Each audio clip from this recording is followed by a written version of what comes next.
j'étais triste. Mon cœur était rempli de tristesse. Je ne te voyais plus, petit bonhomme. Je ne te voyais plus, petite fille, petit enfant. Mais tout ça va changer. Je suis là, en chair et en os, pour une nouvelle saison 2. On n'est pas sorti de l'auberge. Saison 2. Alors, dans cette nouvelle saison, on va faire quoi?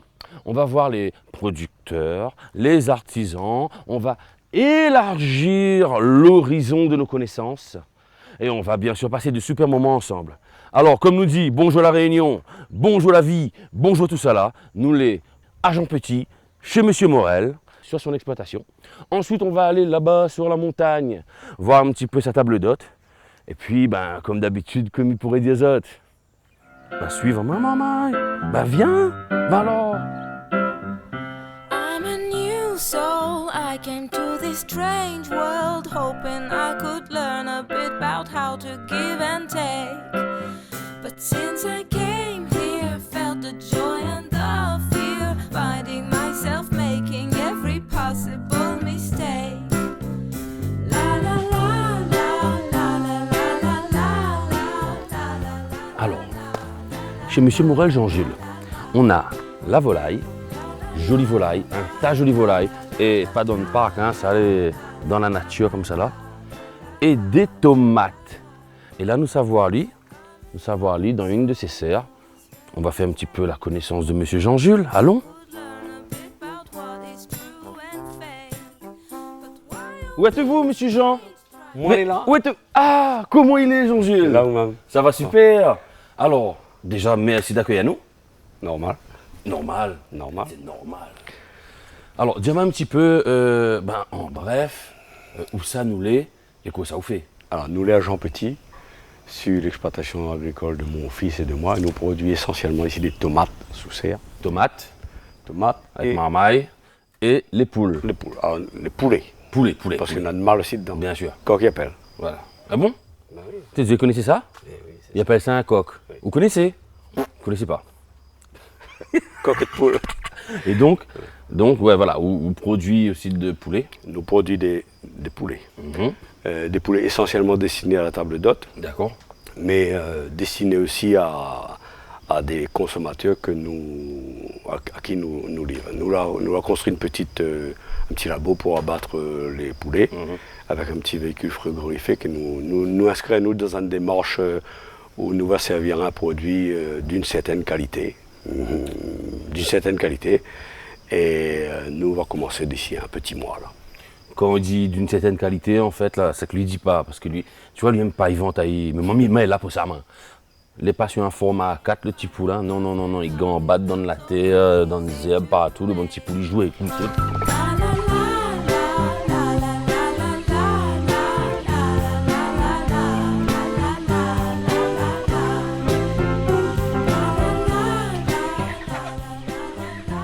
Alors, on a vu les jolis poulets. Mais j'aimerais que vous donniez un petit peu plus de précision. Là, nous dans une de vos serres. C'est quoi le processus pour le pied de tomate que les petits communs et ils arrivent et donnent à vous des tomates? Quel est le processus? C'est quoi la difficulté? C'est quoi une journée comme ça dans les tomates, on va dire? Ben, nous cultivons des tomates sous serre. Les tomates sont cultivées dans des sacs qui contiennent des fibres de coco. D'accord. Ce que nous appelle la culture hors sol. Il est vrai que le mot hors sol est un petit peu galvaudé. Les gens ils pourraient croire que nous c'est des empoisonneurs.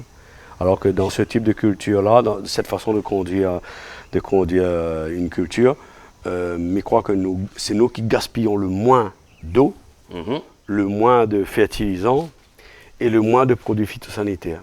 Nous avons quelques insectes prédateurs des insectes que nous avons sous les serres, que nous élèvons. Nous avons une petite société émanant de notre coopérative qui permet à nous de combattre plus facilement certains prédateurs sur les tomates et qui évite à nous de faire beaucoup de traitements sur les cultures, chose que les impossible à l'extérieur. D'accord.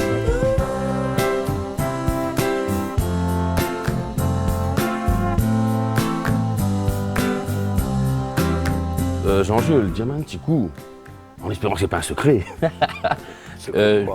Un secret. Quelle variété de tomates on en a ici? Alors, nous fait essentiellement deux variétés de tomates. Nous fait l'olivette, mais très peu. C'est ça? Olivette parce que c'est Dans la forme Les d'une longs. olive. Ouais. Des tomates carrées, comme dit les créoles. Et nous produisons des tomates rondes, essentiellement. C'est bon pour mettre dans le caris, là? Les bons, mais là, pourquoi Là, un bon, peu vert. il faut Un peu attendre. vert, on est bien d'accord. Là, nous venons de récolter, la récolte est dehors. D'accord. Et il faut attendre ça, il faut attendre encore 15 jours avant que D'accord. le bon soit. Et en gros, combien de variétés de tomates, Nana? À La Réunion, on croit que nous devons cultiver une vingtaine de variétés de tomates, tout le monde. Hein. On a toute qualité. On a des variétés, je dirais, modernes, croisées, et on a des variétés anciennes comme la noire de Crimée, la queue de bœuf, mais que les produits de manière assez confidentielle quand même. On a très peu de producteurs qui fait ça en grande quantité parce que c'est des tomates qui coûtent un petit peu plus cher à l'achat peut-être. Et que les fragiles, les très fragiles, le transport, tout ça. Mais avec une qualité gustative que les nettement supérieure. Ah oui.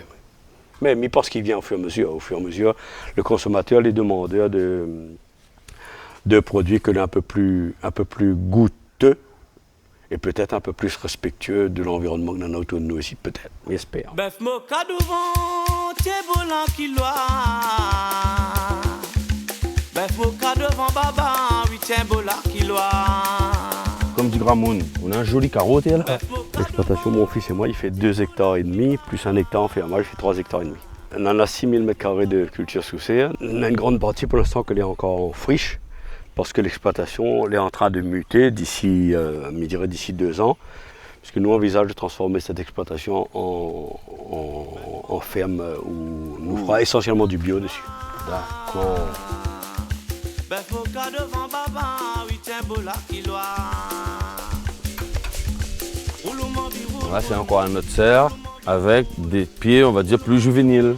Ouais, c'est une culture qui a 22 jours, 1 mois à peu près. Ah, ou attends combien de temps là pour pouvoir commencer à accueillir des beaux fruits là? À partir de la plantation, saison ici, 2 mois et demi. 2 mois et demi. Ouais. Dis-moi, m'y voit des petits bouts de papier comme ça avec des couleurs bleu, jaune, c'est pour faire joli. Dis pas moi ça. Non, les pas de papier, C'est quoi alors? Nous pratiquons ce que nous appelle la lutte biologique intégrée sous les serres. Alors les insectes comme nous, on est attirés par des choses. Le triple est attiré par la couleur bleue. IPMEAO de savoir le degré d'infestation, là on apprend là. IPMEAO de savoir le degré d'infestation de cette population-là sous les serres. Et ça c'est pour la mouche blanche. La mouche blanche est attirée par la couleur jaune. Et ça, c'est un piège que les gluants, quand ils arrivent à l'y pose dessus, Il puis décoller. et puis décoller. Ne combat pas avec ça, hein, mais il permet à eux d'avoir une idée de la population que l'on a sous la serre. D'où les petits carrés, tac. Voilà. Mais tout ça, il permet à nous, si on veut, d'éviter de faire des traitements plus qu'il n'en faut.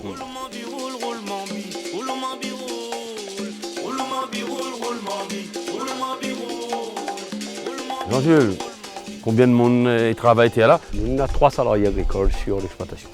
D'accord. 3 salariés que nous employons depuis 10 ans.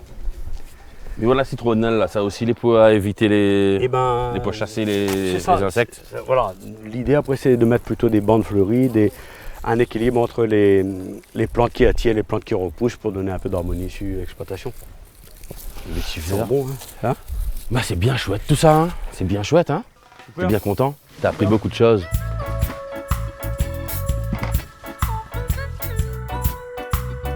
Alors explique-moi un petit peu, le but là maintenant pour vous c'est quoi? C'est de vendre, de livrer? Alors, tous les lundis et tous les jeudis, nous récoltons. L'homme, il fait partie d'une coopérative. Nous vendons aux grandes surfaces et aux gens qui en a des fruits et légumes, nous appellent ça bazardier ici. D'accord. Et nous fait un peu plus de 5000 tonnes.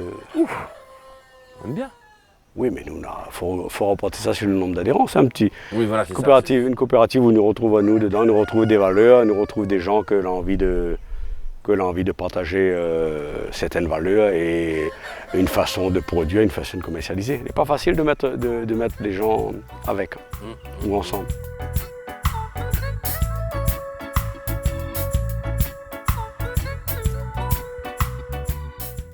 On a dit Jean-Jules aller voir un petit peu son monde des animaux par là-bas, mais il fait la connaissance de Jonathan. Vous faites quoi ici? Vous faites un stage, vous travaillez? Racontez-moi un petit coup là. Bah ici, je suis en CFA, D'accord. en école et en même temps au travail. J'ai préparé un diplôme, un BPA TPH. Alors, même ça pose une question simple et primordiale. C'est quoi une bonne tomate? Comment on reconnaît une tomate les prêt pour être cassée, pour être récoltée? Et pour finir, soit en salade, soit en rougail, soit dans un curry. Ben, une belle tomate, c'est comme ça à peu près. Bien rouge, bien formée. Oui, oui, Et pas assez piqué. d'accord. Et où, pour le coup, on voit ta venir là-dedans? Oui, on va dire ça, ouais. Enfin, pas spécialement tomate, mais en tout cas dans le monde agricole en général. Ouais. Et ben maman, il appelle ça un travailleur. Oui. Voilà comme il dit, moi. Et félicitations, mon là. Mais content. Mais ça va pour la peine. Jonathan nous retrouve. Mais bon, bonne journée à vous. T'es bon, t'es doux, t'es frais comme nous l'avons rêvé. Laisse-moi dire. Ben, Jean-Jules Moulin-Bécou, fais bien en cosmonaute. Ne me dis pas que tu vas sur la Lune. Non, moi j'ai toujours été passionné d'apiculture. Fut un temps, moi j'avais un grand nombre de ruches, mais là maintenant, on n'a plus que 5-6 ruches, juste pour les besoins du gîte et ma consommation personnelle. Est-ce qu'il te dérange pas ou si, mais tiens-moi un petit peu éloigné, juste pour déconner. Si on veut, mais il ne me l'a pas. On va dire que. Allez. Au dallon les plus téméraires que vous. Great world, hoping I could learn a bit about how to give and take. But since I came here, felt the joy and the fear, finding myself making every possible mistake. When you say, la la la la, in this very strange world. Là où on emmène un petit peu dans les hauteurs, donc dans les hautes grands coudes, c'est ça? J'étais à Jean Petit tout à l'heure à 500 mètres et là nous à 1500. 1500 mètres et nous les Dojit. D'accord. Où on a mangé, mes enfants, des petites crêpes avec de la confiture de tomates et du miel. Miel maison, bien sûr. Enfin, c'est pas l'if et le miel, c'est les abeilles, on est bien d'accord. Raconte-nous un petit peu le pourquoi du comment, pourquoi la donne cette idée, pourquoi ici, où ça m'a du village même d'ailleurs. On est né à Grand Coude. Allez, raconte-moi un petit peu, mais je veux connaître toutes. Et moi, j'ai construit ce gîte ici, sur ce terrain-là, où mon papa il travaillait comme journalier agricole, dans un endroit complètement perdu, on n'avait point de chemin, point de l'eau, point d'électricité.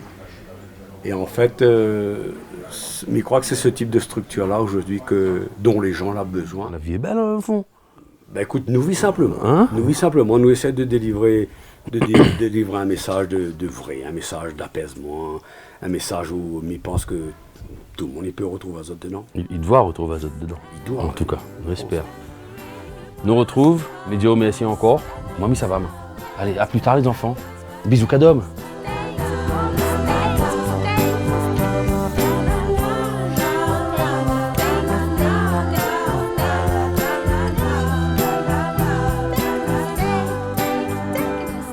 Voilà, l'émission se termine. Mon petit cœur est gros, m'a quitté Jean-Jules. Donc, il a fait visite à nous la serre, on en a les tomates, on lui explique à nous un petit peu tout, comment tout ça se passe. Elle nous redescend un petit peu, avec une vue sur le village de Grand Coude. Je pense, juste comme ça, une petite anecdote, mais je pense qu'on devrait faire un petit peu plus attention au sentier de Grand Coude. Je trouve qu'il y a un petit peu de laxisme, c'est un beau village, et je trouve qu'on devrait axer ça sur le tourisme. Enfin, juste comme ça, une petite idée. Moi, pour le coup, je redescends dans les bas. C'était la première de la saison 2. Et oui, on va se voir souvent maintenant le dimanche. Et les autres jours aussi pour le coup, parce qu'il y aura des rediffs. Et qu'est-ce que je voulais dire? Ah oui. On n'est pas du tout. Mais alors, pas du tout sorti de l'auberge. Salut la compagnie, messieurs et dames, à plus tard.